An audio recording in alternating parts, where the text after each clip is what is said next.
professors across the country, on educators. But it's also an attack on students as well. And it is really becoming alarming. There are far too many incidents to mention, but it ranges from forcing students on a number of campuses to sign so-called civility statements. There's that word again, for having done nothing more than criticize Israel or pass out brochures or flyers talking about house demolitions. It ranges all the way to outright criminalization, as we saw with the Irvine 11, where the University of California, Irvine, actually colluded with Orange County prosecutors to put its own students on criminal trial for doing nothing more than disrupting a speech by an Israeli military officer and diplomat for a couple of minutes. Their crime was one that I took part in here at the University of Chicago in October 2009, when we disrupted the speech of the Israeli war criminal Ehud Olmert.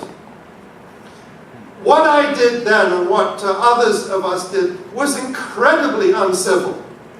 We stood up, we prevented Ehud Olmert from speaking.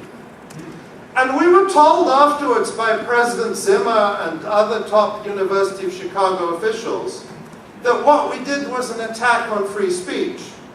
Of course, that glib soundbite is one that is easy for people to digest if they're unaware of the lengths the University of Chicago went to in advance to prevent free speech, including an outright ban on all media covering Ehud Olmert's speech.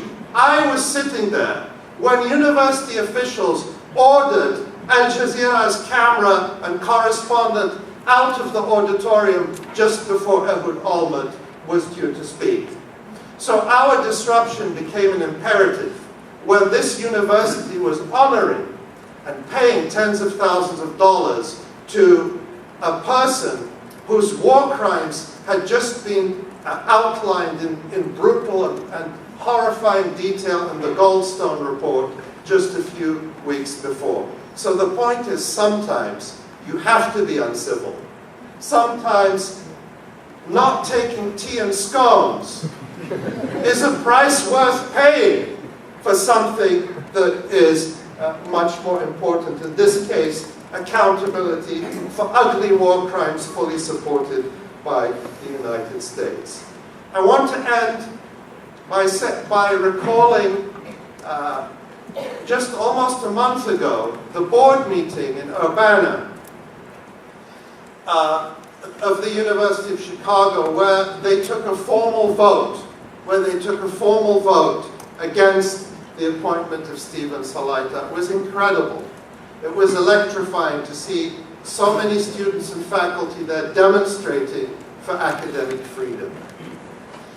When the vote came, when Chancellor Wise advised against the appointment of Stephen Salaita, and when President Robert Easter then endorsed her recommendation, one by one they voted against him except for one person, and that was James D. Montgomery of Chicago. What he said was very profound and moving. He's African American, and he said, when I was at the University of Illinois, when I came to this university in the early 1950s, it was not such a welcoming place. That was perhaps the understatement of the year. He talked about how at that time there was very little or no campus housing available for students, and students had to go to private housing, except the landlords did not rent rooms to black students. And so at the University of Illinois, that was the focus of the protests and the movement that was James D. Montgomery's era. He said, when I think back, I think that some of our protests might have been called uncivil too. Thank you.